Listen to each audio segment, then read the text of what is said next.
नमस्कार। दिल्ली सल्तनत हम पढ़ रहे हैं। दिल्ली सल्तनत क्या, लूसेंट का पोस्टमार्टम कर रहे हैं भैया। मध्यकालीन भारत के इतिहास का ये सब्जेक्ट हमने उठाया है। लूसेंट में जो है ना वही कंटेंट मैं बता रहा हूँ, एकदम सिंपल तरीके से प्रेजेंट कर रहा हूँ।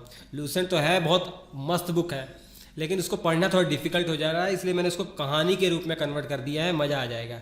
लेक्चर नंबर 7 होने वाला है ये मध्यकालीन भारत के इतिहास का। इसको आप लाइक करते रहिए, शेयर कीजिए। बाकी के जो है वो भी मैं जल्दी जल्दी लाऊंगा। तो भैया दिल्ली सल्तनत हम चल रहा था हमारा। सैयद वंश आज पढ़ेंगे और सैयद वंश क्या लोधी वंश भी कंप्लीट कर देंगे।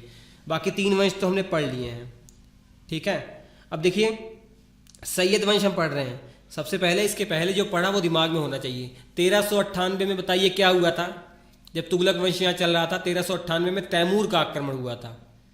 क्या उसने दिल्ली में एक गदर मचाया था, पूरा कत्लेआम मचाया था। तो उसकी हेल्प पता किसने की थी? इसी खिज्र खां ने हेल्प की थी। खिज्र खां ने हेल्प की थी इसी ने, जो दिल्ली सल्तनत में सैयद वंश का संस्थापक है। तो देख लेते हैं सैयद वंश में फैमिली जो ट्री है वो देख लेते हैं कि कौन कौन से शासक आने वाले हैं। संस्थापक होगा भैया खिज्र खां। खिज्र खां के बाद इसका बेटा मुबारक शाह वो गद्दी पर बैठेगा। अब मुबारक शाह के बाद इसकी औलाद नहीं होती है, तो इसके भाई का लड़का जो है, इसके भतीजा मोहम्मद शाह वो गद्दी पर बैठ जाता है। और मोहम्मद शाह के बाद आलम शाह गद्दी पर बैठता है, तो ये फैमिली खत्म। तो ये 4 शासकों के बारे में, सैयद वंश के बारे में पढ़ना है।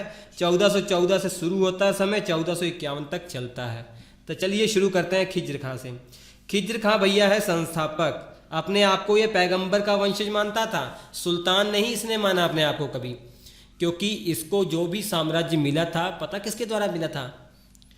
किसकी कृपा से मिला था? तैमूर की कृपा से मिला था। इसलिए जब तक जिया, तैमूर का एक बेटा था शाहरुख, उसको ये टैक्स भिजवाता रहता था, तो उसी के अधीन अपने आप को मानता था। सुल्तान की उपाधि इसने कभी ग्रहण नहीं की। रैयत आला की उपाधि ग्रहण की, वो आप याद कर सकते हैं।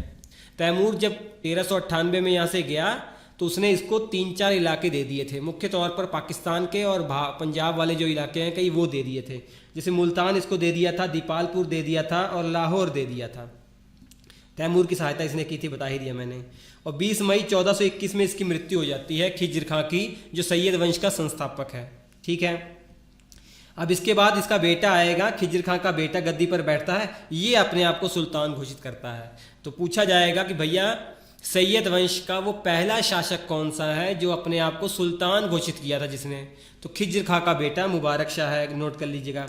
इसने एक शहर बसाया था जो हरियाणा में है, मुबारकाबाद। ये शहर इसी के द्वारा बसाया गया था 1433 ईस्वी में, याद रख लीजिएगा। हरियाणा के अंदर है, यमुना नदी के आसपास है ये, ठीक है। और इसके दरबार में एक बहुत ही फेमस इतिहासकार, पोइट, कविताकार रहे हुए हैं याहिदा बिन अहमद सरहिंदी। सरहिंदी साहब इसी के दरबार में रहे हैं। और सरहिंदी साहब की एक बहुत ही प्रमुख रचना है जो परीक्षा में पूछी जाती है, तारीख़ मुबारक शाही। इसी के अंदर हमें इस मुबारक शाह और इसकी फैमिली सैयद वंश के बारे में बहुत सारी जानकारी मिलती है, ठीक। और इसके वजीर ने इसकी हत्या कर दी 1434 ईस्वी में। तो मुबारक शाह की हो गई है हत्या। अब इसके बाद इसका बेटा नहीं है, इसका भतीजा जो है वो गद्दी पर बैठेगा, जिसका नाम है मोहम्मद शाह। 1434 से 1445 तक गद्दी पर रहेगा। ये क्या है? मुबारक शाह का भतीजा है। और इसके समय पर इसने बहलोल लोदी को सरहिंद का सूबेदार नियुक्त किया था। ये बहलोल लोदी वही है जो सैयद वंश को ख़त्म कर देगा और अपना एक वंश ले आएगा, लोदी वंश। ये वही बहलोल है, ठीक है। और बहलोल लोदी ने आक्रमण करने का भी प्रयास किया था इसके टाइम पीरियड पर 1443 ईस्वी में, लेकिन बच गया। ये साम्राज्य बचाने में जो मुबारक शाह है वो कामयाब हो गया, नहीं तो उसी टाइम लोदी वंश शुरू हो जाता। जब इसको इतना पता लग गया कि भैया बहलोल लोदी मेरे पीछे पड़ा हुआ है, तो मुबारक शाह ने तुरंत अपने बेटे को बुलाया। वो बंदायूं में था, इसका बेटा बंदायूं में था, यूपी में जगह पड़ती है, वहाँ से बुलाया और उसका उत्तराधिकारी अपना बनाया। तो इसके बाद उसकी का बेटा जो आलम शाह था वो अंतिम शासक बनता है। उसे कोई इंटरेस्ट नहीं होता है गद्दी पर। बहलोल लोदी इसको डराता है और ये भाग जाता है। 1448 ईस्वी में गद्दी छोड़कर बदायूं फिर से चला जाता है। इसको कोई इंटरेस्ट नहीं होता है ये राजपाट में। उसके बाद 3 साल के बाद 1451 में बहलोल लोदी दिल्ली की गद्दी संभाल लेता है। और ये आलम शाह कहाँ भाग गया है? बदायूं चला गया है और वहीं पर उसकी 1476 में मृत्यु होती है। तो ये किस्सा खत्म हो गया सैयद वंश का। अब शुरू होती है बात भैया लोधी वंश की। तो लोधी वंश 1451 से 1526 ईस्वी तक चलेगा, जब बाबर आएगा और इब्राहिम लोधी की हत्या करके एक नया वंश बसाएगा, मुगल वंश। तो बहलोल लोधी भैया आ गया, बहलोल खां लोधी इसका पूरा नाम था। 1451 से 1489 1489 तक इसने रूल किया, ठीक है। बहलोल लोधी, बहलोल लोधी के बाद सिकंदर लोधी, जो लोधी वंश का सबसे महान शासक माना जाता है। और सिकंदर लोधी के बाद इब्राहिम लोधी के बारे में आपको पढ़ना है, बस ये 3 शासकों के बारे में पढ़ना है। सबसे महत्वपूर्ण सिकंदर लोधी है। और लोधी वंश के आते आते ना जो ये साम्राज्य है बहुत सिकुड़ चुका था, इतना हो गया था, देख लीजिए, ठीक है। हाँ, और बहलोल लोधी कौन है भैया? संस्थापक है। इसने गद्दी पर बैठने के बाद 1451 में उपाधि ग्रहण की, बहलोल शाह गाजी। बहलोल शाह गाजी की उपाधि बहलोल खान लोधी ने ग्रहण की थी। ये पहला अफगान शासन था। इससे पहले जो 4 वंश थे वो तुर्की थे, और ये लास्ट वाला जो लोधी वंश है ये अफगानी थे, याद कर लीजिएगा।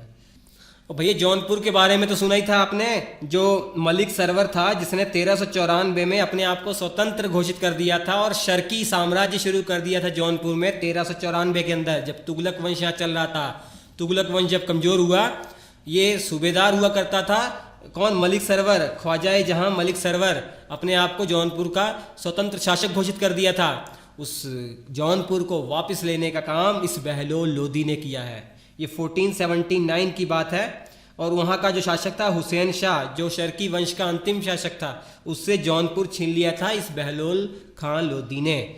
तो जौनपुर की स्थापना तो तुगलक वंश में हुई, और जौनपुर को दोबारा से दिल्ली सल्तनत में मिलाने वाला ये बहलोल खान लोधी था, याद कर लीजिएगा।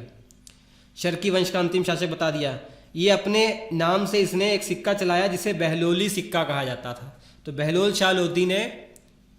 खान लोधी ने अपने नाम से सिक्के चलवाए, और 1489 में इसकी भैया मृत्यु हो जाती है, गले में प्रॉब्लम होने के कारण, गले की बीमारी होने के कारण इसकी मृत्यु 1489 में हो जाती है।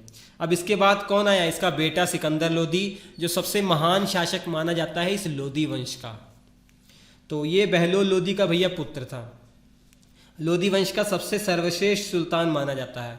1498 में जो वास्को डी गामा भारत आया था ना, उस समय दिल्ली पर किसका राज था? इस सिकंदर लोधी का ही राज था। इस सिकंदर लोधी का राज था, ठीक है। ये वास्को डी गामा जो पुर्तगाली भारत आया था, आपको पता ही है। कालीकट जो बंदरगाह है, जिसे कोझिकोड बंदरगाह भी कहते हैं, केरल की, वहाँ आया था। आगरा शहर बसाया किसने? सिकंदर लोधी ने। बसाया ही नहीं, उसको अपनी राजधानी भी बनाया। तो 1504 में बसाया और 1506 में उसको अपनी राजधानी बना लिया। और लंबाई नापने का एक पैमाना इसने बनाया जिसे गज ए सिकंदरी कहा जाता था। आज भी इसको यूज़ किया जाता है, गज ए सिकंदरी, ठीक है। 1 गज में इसने बनाए थे, 1 गज के अंदर 36 इंच, वही आज भी हम लोग मानते हैं इसी को, ठीक है। अब भैया सिकंदर लोधी के बारे में एक और इम्पोर्टेंट बात, ये कविताएं भी लिखता था। और जो कविता लिखने वाला लेखक होता है वो अपना उसमें नाम जरूर लिख देता है, शीर्षक जिसको कहा जाता है। तो ये अपना नाम उसमें सिकंदर लोधी नहीं लिखता था, जानते हैं क्या लिखता था? गुलरुखी लिखता था, ठीक है। इसने एक आयुर्वेद ग्रंथ का फारसी में अनुवाद करवाया था, जिसका नाम इसने फरहंगे सिकंदरी रखा था। इंपॉर्टेंट है, नोट कर लीजिएगा, फरहंगे सिकंदरी। ग्वालियर के किले पर इसने 5 बार आक्रमण किया था, लेकिन वहाँ के जो राजा मान सिंह हैं उनको ये हरा नहीं पाया था सिकंदर लोधी। और सिकंदर लोधी की मृत्यु 1517 ईस्वी में हो जाती है। और कहा जाता है सिकंदर लोधी के बारे में, एक ज्वालामुखी मंदिर था नागरकोट में, उसको तोड़वा दिया और उसके जो मूर्तियाँ थी ना, और मूर्तियों को कसाईयों को बांट दिया था। वो उसको अपना बटखरा बना लिए थे, मतलब मांस जब बेचते थे ना तो वजन जिससे करते थे, जो तोलने वाला होता है, उस पत्थर को उन्होंने बना लिया था, उस मूर्ति को बना लिया था। तो ज्वालामुखी मंदिर को तोड़ा था इस सिकंदर लोधी ने। अब इसके बाद आखिरी शासक आता है इब्राहिम लोधी। दिल्ली का ये अंतिम सुल्तान होता है। इसी के टाइम पीरियड पर 21 अप्रैल 1526 पानीपत, जो हरियाणा में पड़ता है, वहाँ पर एक युद्ध होता है जिसे पानीपत का पहला युद्ध कहा जाता है। दिल्ली सल्तनत के आखिरी शासक इब्राहिम लोधी और मुगल वंश के पहले शासक बाबर के बीच में। बाबर जीत जाता है और भारत में मुगल वंश स्थापित कर देता है।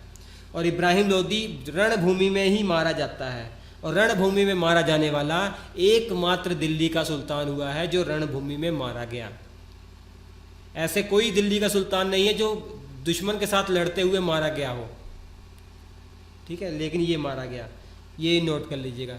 इसके बाद हम 8वां लेक्चर पढ़ेंगे जिसमें मुग़ल साम्राज्य को हम शुरू करेंगे। अच्छा लगा होगा तो लाइक ज़रूर कर दीजिएगा, बिल्कुल टेंशन मत लीजिएगा, मैं कंप्लीट कर दूंगा। शेयर कर दीजिएगा, श्री एजुकेशन ऐप डाउनलोड कर लीजिए, वहाँ पे इसके नोट्स मिल जाएंगे, ठीक है। Thank you.